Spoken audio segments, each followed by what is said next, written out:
Hi everyone! Paalis tayo ng bahay ngayon. It's a gloomy weekend dahil may bagyo yata.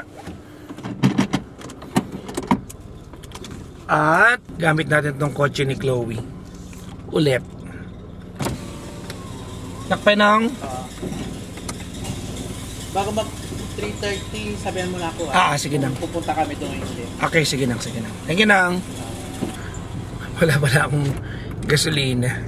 Let us go to a meeting today. Actually, gustong-gusto ko nang magbunga itong mga ginagawa ko. But it will take a while bago magbunga.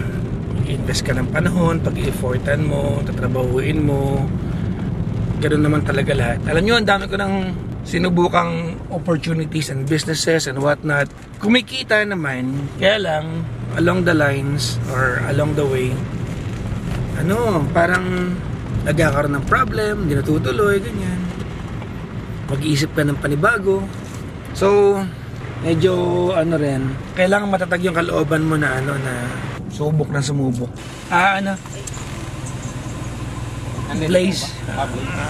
Sir, cash ka? Card. Card din lang. Kasi sir, magkakatap na po kami. Okay. Cash na lang po ang payment. Hindi na pwedeng card? Hindi na po. Sige, okay lang. Sa kabila na lang. Thank you. Sige na po. Bawal daw sa kanila ang bawal sa kanila ang card. Wala naman akong pera. Ano lang ang meron ako card lang. Wala tayong pera. Well, may pera naman. Wala lang tayong cash. Na-enjoy kong i-drive tong car ni Chloe kasi maliit siya, madaling isingit-singit, masarap i-drive. Pero pag malaki, parang pag mag-isa ka lang, parang, di ba?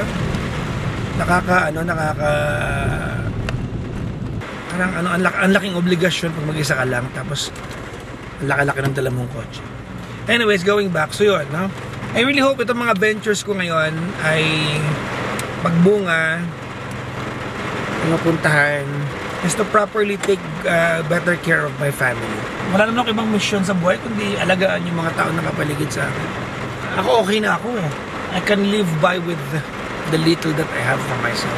Pag yung mga umasa sa atin, kailangan alagaan natin sila, diba? Hello breadwinners, nakaka-relate ba kayo? Diba? Press 1 kung nakaka-relate kayo, press 2 kung mas nakaka-relate kayo. Charot. Lakas ng ulan. Huwag ka na tayong tumirik na nag-blink na yung gas natin. May gasolinahan dyan sa banda dyan. Dumaan tayo dyan. Para may sunog ba? Bumbero. Grabe lakas ng ulan, no?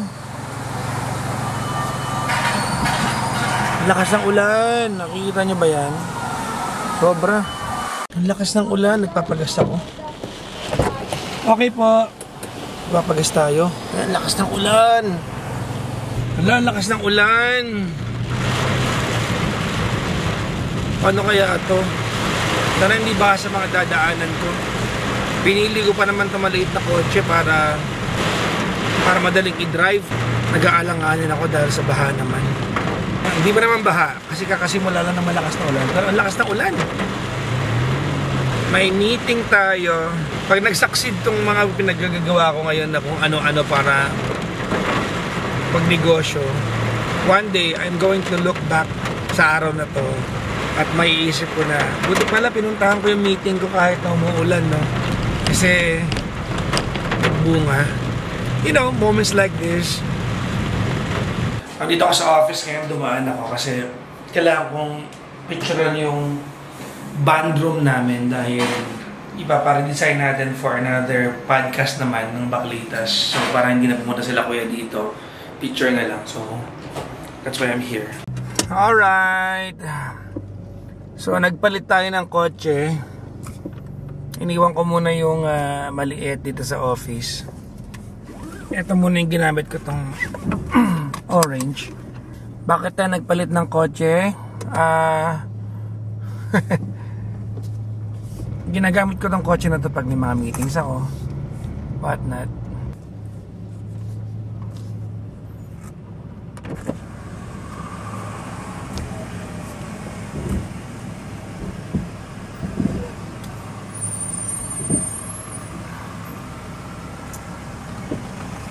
Medyo tumigil yung ulan, pero makulimlim pa rin yung panahon.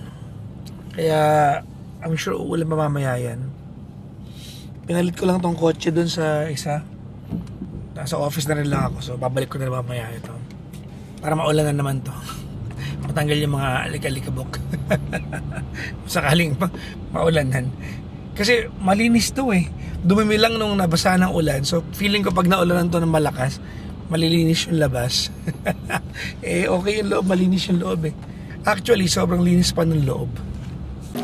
Nasa meeting na tayo ngayon guys. Of course, ang aking business partner, si Papang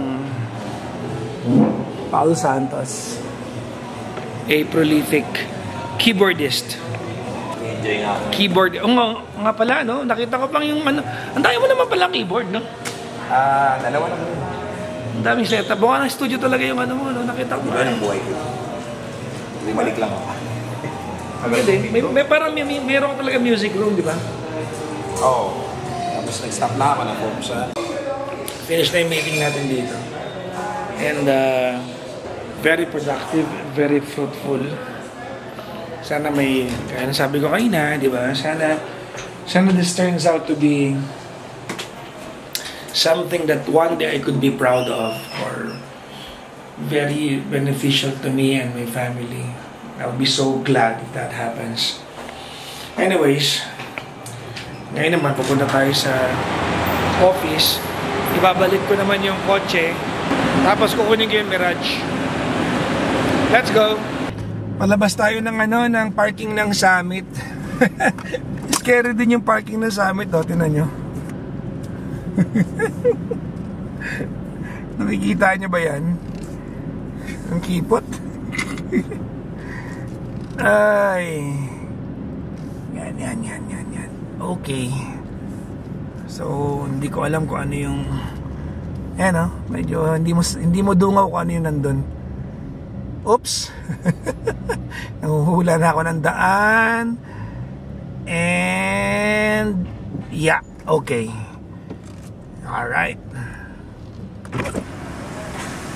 Thank you po. So, tumigil na yung ulan, no? Kanina, lakas ng ulan. Sana tuloy-tuloy na yung pagbuti ng panahon. There you go. Nasa tayo, Annapolis area tayo. Sayang di ako nagdala ng pang gym ko. I could have been working out right now. Nasa area na ako ng mga gym eh. Baka umuwi muna ako at kumuha ng pang workout. Pero magpapahinga muna ako ng bahagya sa bahay.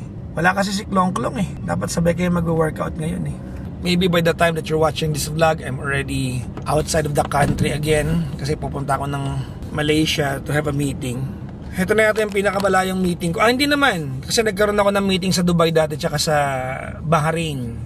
No, sales meeting. So I was flown to Bahrain and to Dubai to have a meeting. But this time around, hindi ito meeting na it's para siyang, it's a meeting that you have to really be invested at. Kasi ako yung sasagot ng sarili kong ticket. I have to book my own ticket, not the company. So talagang business partner ako dito. So hopefully may puntahan talaga to. This is the farthest meeting that I will ever go to na pinapunta ako. Gusto kong i-meet ako yung mag-facilitate ng travel ko. Although pagdating doon, they're going to house me. Sila yung sagot ng transportation, ng hotel and whatnot. They're going to accommodate me. So yun, that's that. Let us go. Tinatawagan ko si Chloe. Matulog pa to. Ayan. Hello? Hi, Chloe. Yeah. Oh, kakagising mo lang? Medyo. Nakpagabi na ulit? Ngayon ka lang gumising? Pero ito, tulog ka gabi. Oo. Kailan ka uwi? Monday. Umuwi ka na ng... Nakapasok na ako ng Tuesday. Aalis ako Malaysia bukas. Ako nga Malaysia ka na. Oo. Hindi pa natin napag-uusapan yung ticket mo sa ticket natin sa China. Kasi ticket muna bago bago visa. Ticket muna bago visa. Baliktad sa China na, ticket muna bago visa. Need ng proof na nakapag-book na. Yes. Kung okay ka na ng August 3, alis tayo agad. Okay na ako nun kasi hanggang August 2 lang ako. Sige, mag-check ako ng mga dates mamaya para ma-leave ko na. Sige, tignan mo din kung baka may ano ka. Okay, sige. Bye-bye. Love you, bye-bye. Okay, love you, bye-bye. So, nakalipat na tayo ng kotse at pauwi na rin tayo.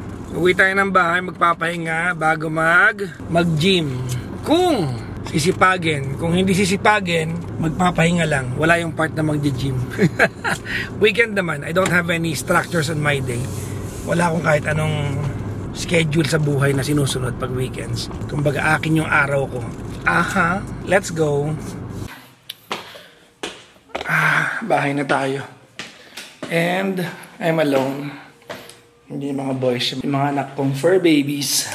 Hindi ko alam kung kakain ako o hindi. Tulog yung mga aso. Narinig ko may tunog ng piano. Nagpe-play kami ng kanta pag gandong oras.